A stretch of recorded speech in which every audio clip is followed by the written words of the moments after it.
Ouais,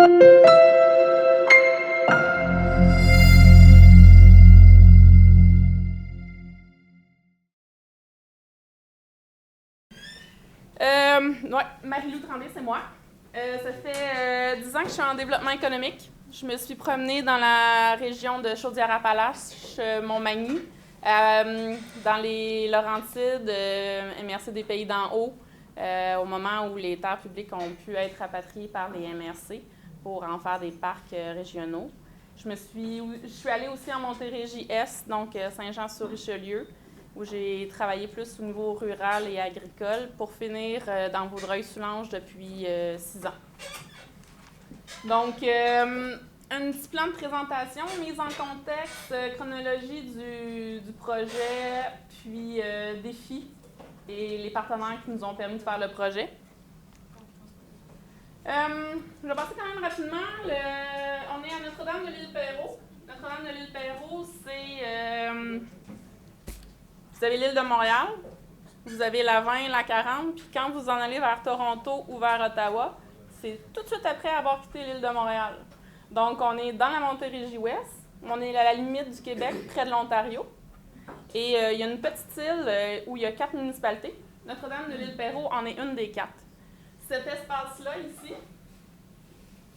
fait 34 hectares. Était à la municipalité, faute de paiement de taxes. La municipalité n'était pas au courant. Donc, je suis allée faire une présentation en 2012, leur dire ça vous tente de faire un projet. J'ai eu la chance d'avoir une invitation en 2012. J'ai fait un voyage magnifique en France avec quelques-uns ici présents. J'ai eu de l'accompagnement puis des informations de la part de tous ces gens-là. Vous allez les voir sur la diapo à la fin.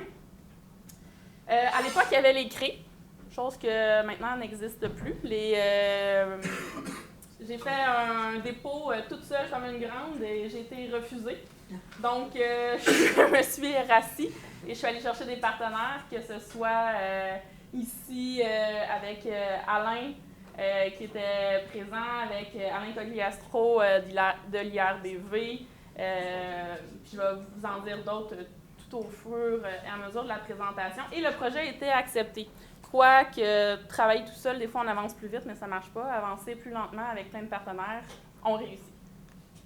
Donc, chronologie. Notre première surprise a été la Rainette Faugrillon.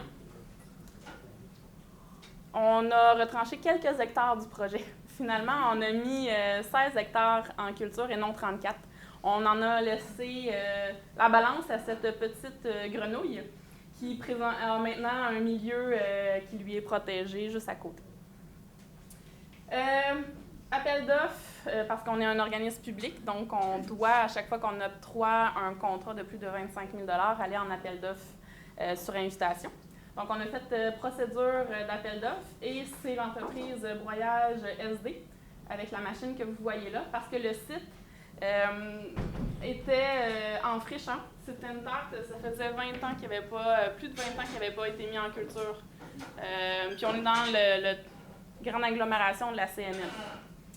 Donc, cette machine-là est rentrée. On avait une grande partie qui était une friche arborée. Pas arborée, herbacée, merci, avec quelques arbustes, puis des arbres en fin de terrain.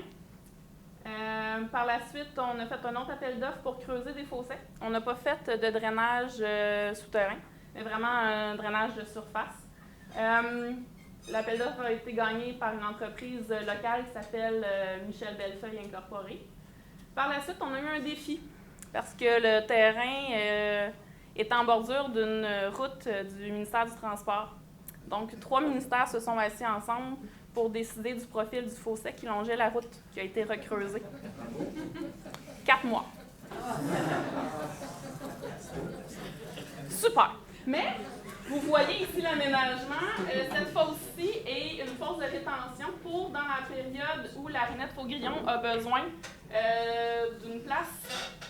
C'est là. Donc, il y a un petit bassin. Il y en a 4 comme ça sur le terrain.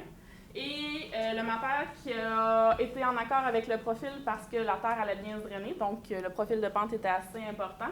Le MTQ était d'accord que si un auto tombait, il ne devrait pas se tuer tout de suite. On était correct.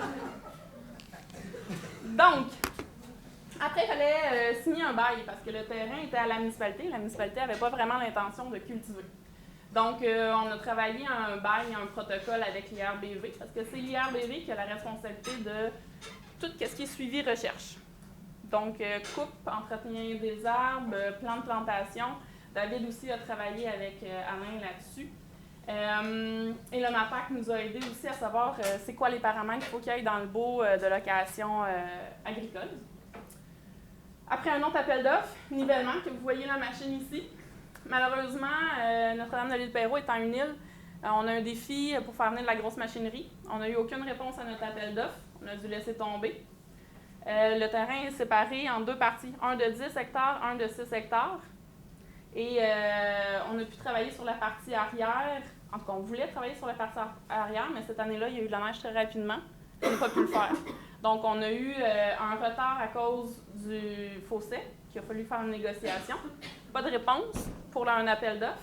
La neige, ça a mis un peu de retard, mais on ne s'est pas découragé. On a tout remis ça à l'année suivante. Mais on a travaillé un bail, on a trouvé un locataire du nom d'Éric Saint-Saëns, 34 ans, agriculteur de la relève. On a eu les plantations qui se sont faites au printemps 2014 et à l'automne 2014. Les peupliers ont suivi en 2015. Notre première année de culture, ça a été du blé qui a été réintégré. Vous voyez l'année avec le sarrasin et les manchons pour la protection des arbres ici. Sur l'ensemble du terrain, on a 522 arbres à une distance de plantation l'un de l'autre de 5 mètres. Et on a des espaces tests où on a 5 ou 6 arbres, un espace sans arbres, 5 ou 6 arbres, un espace sans arbres, avec un patron qui se répète, où on retrouve des chênes, des noyers, de l'aulne, puis du peuplier. Deuxième année sarrasin, troisième année avoine, c'était cette année. Et cette année, l'avoine a été récoltée avec un bon degré de production et il va être utilisé par un agriculteur de la municipalité.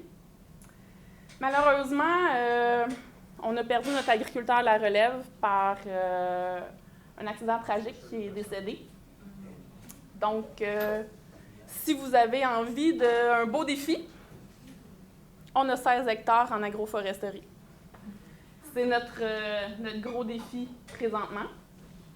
Donc, le avant et le après. On a un petit pamphlet qui est disponible sur le site Internet qui est en haut.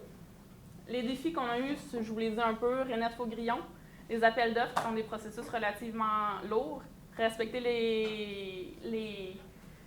la réglementation MTQ, MAPAC, ministère de l'Environnement, mais c'est des défis où on apprend beaucoup. Et notre dernier défi à l'heure du jour, c'est un locataire.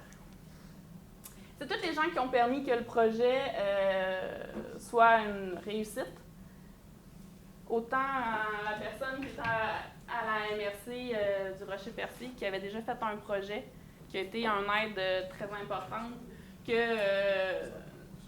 tous les gens qui sont là, la municipalité, le ministère, on a eu du financement pour faire le projet. Ça n'aurait pas été possible sans l'aide technique des chercheurs, certains qui sont ici, et du financement public.